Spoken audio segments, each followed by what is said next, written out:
Welcome to 30 Degree Shift, a weekly exploration of absurdity, perception, and the quiet mechanics of being human. I'm William T. Torgerson, and today's essay is called Passion Isn't About Success. It's about the difference between loving the work and needing it to matter. Have you ever known someone with a singular passion? I've always been tempted to believe they're merely a fabrication meant to juice stories or use in some other grand manipulation. But we hear anecdotes that confirm it all the time. Like a brain surgeon who has wanted to be a doctor since she was 5, or an astronaut who's dreamed of going to space as long as he can remember. Even that's putting the bar too high. Passion doesn't mean success. There are countless people striving for something they desperately want who may never achieve it. The idea of passion fascinates me. I can remember high school, daydreaming about what it would be like to care that much about something. To work, sacrifice, and push beyond your limits. I didn't have anything like that. Even the things I enjoyed didn't have the weight of passion to them. I shirked competition because it turned me into a beast. Was that the best I could hope for? Maybe confusion was what made it so interesting. But sometime last year that changed. I found my passion, and I'm starting to realize it's a good thing it took so long. Passion versus ambition.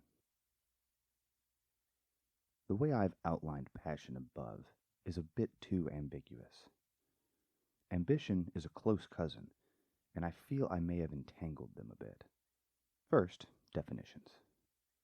Ambition is a character trait that describes people who are driven to better their station or to succeed at lofty goals. Passion denotes strong and intractable or barely controllable emotion or inclination with respect to a particular person or thing. The most important word above is succeed.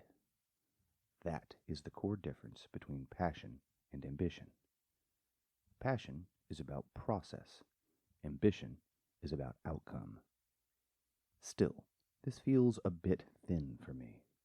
Let's beef up my dictionary deductions with some big brain science. Robert Vallerand proposed the dualistic model of passion, in which he splits the emotion into 2 distinct presentations: obsessive and harmonious. Obsessive passion is likely the kind that comes to mind. For example, a driven hockey player who casually asks for a ride to the hospital from their friend because the coach said they shouldn't drive themselves, lest they risk losing sight in their left eye, but still shows up for practice the next day. This is a true story. We love to put these people on pedestals or burn them on pyres. We claim this kind of drive is what makes success possible and blame it for failure. Vallerand says obsessive passion results from a controlled internalization that originates from intra- and or interpersonal pressure, typically because certain contingencies are attached to the activity, such as a feeling of social acceptance or self-esteem. On the other side, harmonious passion is much quieter. Think of the dedicated artist working on a construction crew who never goes to lunch with the team because she's designing a graphic novel in her spare time. Vallerand proposes harmonious passion results from an autonomous internalization, which occurs when individuals have freely accepted the activity as important for them without any contingencies attached to it. We don't usually hold these people highly until they have made it. Often they're invisible or even weird for being antisocial. That drives the point home for me. When you don't need external validation to maintain your love of work, when the external signals may even push you to stop, if you choose to continue, that's harmonious passion. External validation is most often a signal in our world, obtaining money, but it doesn't have to be. I watched one of my favorite movies as a case study on passion, and it serves as a perfect example. One of the Greats. Whiplash explores the obsessive passion of a young drummer, Andrew, attending the best music school in the country. That's visceral. It's common knowledge that any art must be a passion, since it's so unlikely to make money. Or is that just the story that gets told? Not the money part. That's for sure true. Is Andrew driven by passion? Looking closer, the script literally tells us what Andrew wants. Andrew continued, "Because I want to be great." Nicole. "And you're not?" Andrew. "I want to be one of the greats." That's not about drumming. It's about a definition of success. The movie expressly shows this wasn't always the case.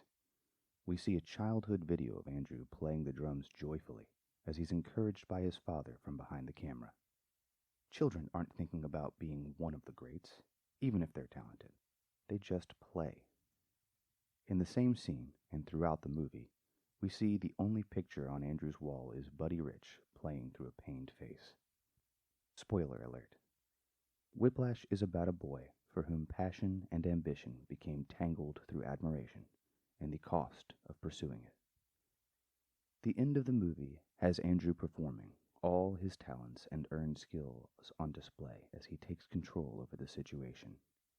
He makes a choice to endure the suffering, to take the path of ambition, which may lead him to dying in a gutter with drugs in his veins, so long as it means he's one of the greats. The director said he wanted to make the happiest sad ending possible, and when you see the shot of Andrew's father in the wings during his amazing performance, you see a man who's lost his son forever. Great music, though. Spoiler alert concluded. Thank you for your cooperation. This happens to a lot of people.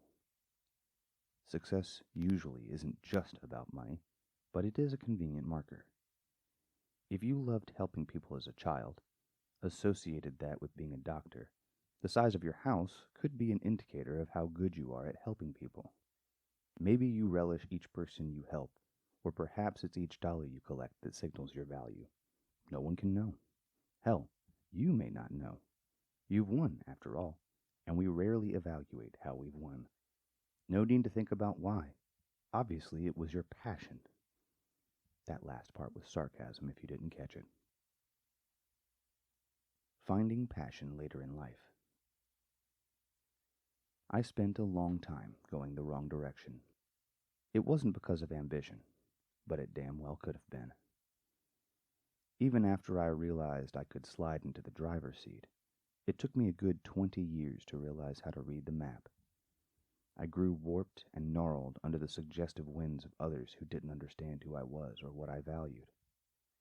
That's why I think it's good that I found writing later in my life, after my limbs had lignified. My youthful mind was tied to the traditional ideas and markers of success. Just like in the case of Dumbboy, I would have been working on creating the best product instead of enjoying the singular pursuit of perfection. I've been practicing here and there forever, but I didn't know I loved writing until 2024. Sometimes my brain tries to make that into a sad story, and then I say, "Hey there, buddy, knock it off. Thank you, but no thank you." I'm working on eliminating the first part. Finding my passion later protected it from being shaped by ambition. I pushed through the hard part of writing. I've made it a habit. I'm about 80% of the way to enjoying all of it. Revisions can be painful, and writing when you don't feel like it is a struggle. That's the meaning of passion for me. Loving as much of that thing as you can. I have goals I'm aiming for, and I'm sure they'll grow and evolve with my practice, but failure to reach them would not be failure in my passion. Despite the wind, I grow toward the sun.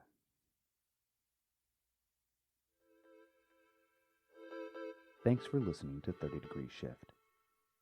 Join me for weekly releases every Wednesday at 11:11 a.m. at 30degreeshift.com or subscribe on Substack or your favorite podcast app.